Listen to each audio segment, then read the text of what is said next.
Ka Sorkar Jila Meghalaya hapo kejingalam Menteri Rangba Ukonrat ki Sangma kalarai ban Khot iki Seng Sain Pyrthei bat ki Sengbhalang ban yakren halor kejing Thmu ban Wanrah ya ka ILP like provision hapo ke Immigration and Foreigners Act arajar arpusan ban te lakam ya kejing wanrung bean ki barjela ulo ongba amla ban shimrai shwa klem kejing yakren namar kejing ha kejela kadai kejing rung bean ki barjela amtang ka ILP ni ke MRSSA Henry kejing don lang ki an ki rukom trikam ki batrekam bha u konrad ke sangma ula kirpa ru iki sengliang persha banwan shi kejing yakren namar lingba kejing yakren la ban pin bha ni pin kalai kejing thmu na dadon kejing ula pentiknaru baka MRSSA kadang trekam Henry don kijing ye pher hapdeng ka an bat ki rules kabala pinlong ye ka sorkar ban perkhan ya kalat thmai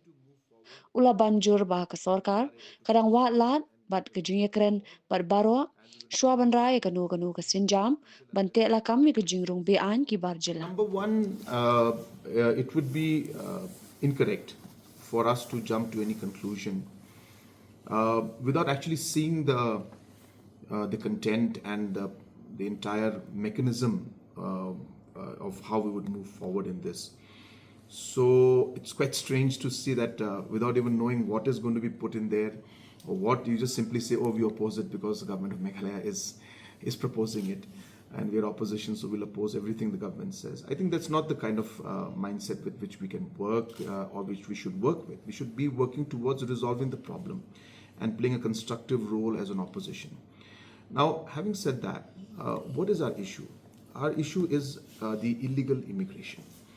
Issue is not ILP, issue is not Immigration Act, issue is not MRSSA.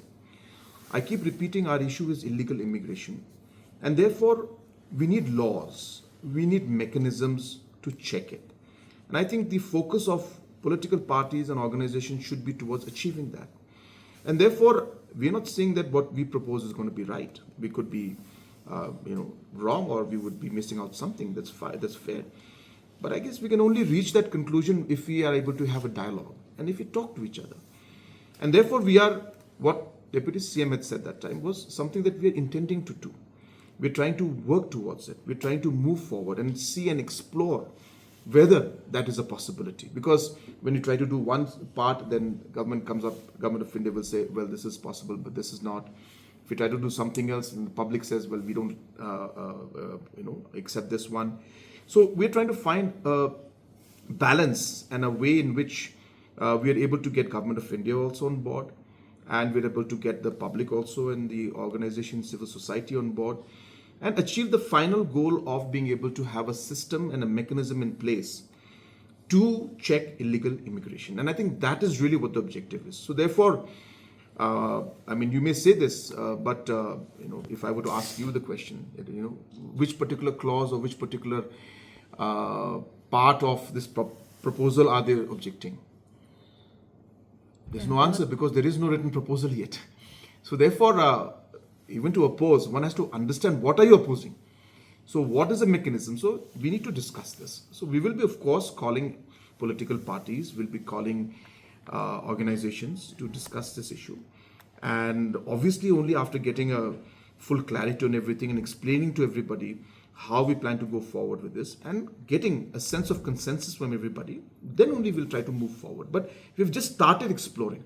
So before even exploring, you're just simply saying no to it. I think it's like really not, how a political party and leadership and how organizations, should to perceive things. We need to discuss dialogue. After understanding, if they find that there is something that we don't agree to, we'll try to find out ways to mend it or amend it or bring in new aspects. So all this requires dialogue. All we are saying right now, and what Deputy CM was saying that time, is that there is another option. Let's explore it. Let us see if it could serve the purpose of having a restriction and to illegal immigration and having checking and mechanisms to look at all those aspects. So that's what really the intent was. MRSSA is being implemented, and in fact in many of the localities we have put up the systems. There are of course challenges because there's infrastructures to be created, certain level of investments to be made, which we are doing in the different levels in different localities. And many of the localities, the MRSSA is being implemented. And most of the localities, in fact, have shown a very positive response, and things are going quite well. So it's incorrect to say that MRSSA is not being implemented. So if you go and talk to localities, I'm not saying in all areas it is done, but in large numbers it is being done, and it is being expanded. And the work is in progress because it's a long list of villages and localities. So therefore, obviously, it's not possible for us to implement it everywhere, but the process has started and it's going on. Number two, to bring up a new law, a new system, that's exactly what we are discussing, that there are certain challenges in the MRSSA. As I was mentioning earlier, that the old MRSSA, in the Act, there are certain provisions that are there, whereas in the rules, there are certain provisions that have been created which do not go along with the Act itself. So, for example, the rules mentioned about the fact that, and this is during the earlier government's time, so they came out with the rules that said that entry and exit checkpoints will be created. Now, if you go back to the Act does not have any provision within the Act that says that check gates can be put up. But the rule says that the check gate can be put up. So now we all know that the rules are made on the basis of the Act. So if the Act does not have the provisions for that, the rules cannot say that you can have check gates. So there is a disconnect between that. For whatever reason it was done that time that I'm not very sure about. But it does not go in line with the Act itself. So therefore, there are a lot of areas which there's a disconnect, and it's not the Act and the rules are not matching, and all those aspects of the check gates being implemented without the change in the rule in the Act itself cannot be done. So therefore, we had moved forward, if you remember, to amend the Act and bring in these provisions and have a system where we would have the registrations happening. But as you all remember and recall, that we had concerns from the then governor, and we were not able to carry forward the amendments that we had passed in the assembly to enable the provisions of having a system to having a checkpoint where entry exit will be done.